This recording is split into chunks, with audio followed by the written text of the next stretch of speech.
Bismillahirrahmanirrahim. Allah mengancam keras orang-orang yang curang. Dalam surah Al-Mutaffifin, Allah mencela mereka yang menuntut haknya secara penuh, namun mengurangi kewajibannya.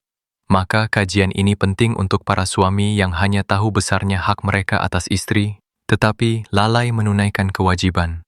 Ketahuilah, kezaliman dalam rumah tangga bukan perkara ringan, dan Allah mengancam pelakunya dengan azab yang pedih.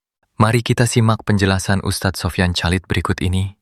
Wailul lil mutaffifin. Celakalah bagi al-mutaffifin, orang-orang yang curang. Kata wail jemaah sekalian, celakalah itu bisa jadi bermakna ancaman akan azab yang pedih di akhirat, juga bermakna wadin fi jahannam yasilu fihi sadidu ahlin nar. Sebagaimana diriwayatkan dari Ibnu Abbas radhiyallahu anhuma bahwa wail itu adalah lembah di neraka jahannam yang mengalir padanya nanah dan darah penduduk neraka. Lalu, siapa yang dimaksud dengan al-mutaffifin, orang-orang yang curang? Maka tafsirnya berada pada dua ayat berikutnya. Alladzina idzaktalu 'alan nasi yastawfun. Orang-orang yang curang itu apabila mereka menakar atau menimbang bagi mereka atas manusia, maka mereka minta disempurnakan. Sebaliknya, wa idza kaluhum aw wazanuhum yukhsirun. Tatkala mereka menakar atau menimbang kepada orang lain, mereka berbuat curang. Inilah yang dimaksud dengan al-mutaffifin. Kalau untuk hak mereka, katakanlah mereka membeli sesuatu di pasar, mereka minta ukurannya harus sempurna, nggak boleh kurang sama sekali. Giliran mereka yang menakar atau menimbang untuk orang lain, mereka berbuat curang. Imam Ibnu Utsaimin rahimahullah dalam tafsir beliau mengatakan, wa hadzal mithal alladzi dzakarahu Allah jalla wa ala fil kaili wal mizan huwa mithalun. Contoh yang Allah sebutkan dalam ayat ini terkait dengan takaran dan timbangan itu hanya satu contoh. Fayuqasu alaihi kullu ma syabbahahu. Maka seharusnya dikiaskan kepadanya semua yang menyerupainya. Artinya jemaah sekalian, ini bukan hanya berlaku bagi takaran dan timbangan. Ini berlaku dalam semua hal. Contoh, seorang pekerja, giliran gajian, dia minta gaji full, nggak boleh kurang. 1 rupiah pun nggak boleh kurang. Sementara ketika dia bekerja, dia nggak peduli, dia datang terlambat, dia pulang lebih cepat, waktu bekerja dia main-main, yang seharusnya bekerja tapi dia main, fasilitas kantor dia gunakan untuk kepentingan pribadi,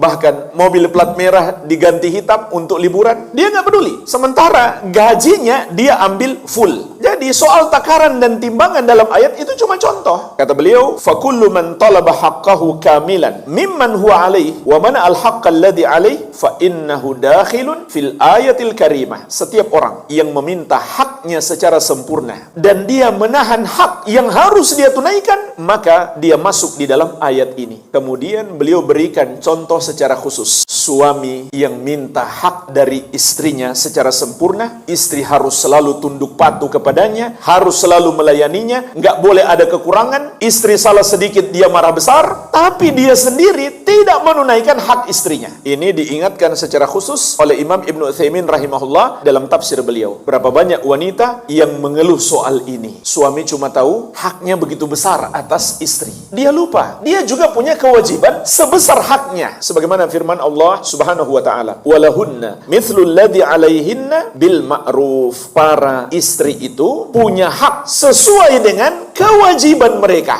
Artinya hak istri itu juga besar, seperti besarnya kewajiban mereka. Harus ditunaikan oleh suami dengan cara yang ma'ruf. Wa ashiruhunna bil ma'ruf. Allah Subhanahu wa taala juga memerintahkan, pergaulilah istri-istrimu dengan cara yang baik. Rasulullah sallallahu alaihi wasallam bersabda, khairukum li ahli wa ana khairukum li ahli. Sebaik-baik kalian adalah yang paling baik terhadap keluarganya, terhadap istrinya, dan aku yang paling baik terhadap keluargaku atau istriku. Oleh karenanya Nabi sallallahu alaihi wasallam telah memberikan peringatan khusus kepada para suami. Bahkan di haji wada, di haji perpisahan beliau yang dihadiri mayoritas umat Islam yang hidup di masa itu. Di antara nasihat Nabi sallallahu alaihi wasallam, ittaqullaha fin nisa fa innakum akhadtumuhunna bi amanillah wastahlaltum furujahunna bi kalimatillah. Bertakwalah kalian kepada Allah dalam memperlakukan istri-istri kalian, karena sesungguhnya kalian telah mengambil mereka, yaitu dari keluarga mereka, dengan perjanjian Allah, dan kalian halalkan untuk berhubungan suami istri dengan kalimat Allah Subhanahu wa ta'ala.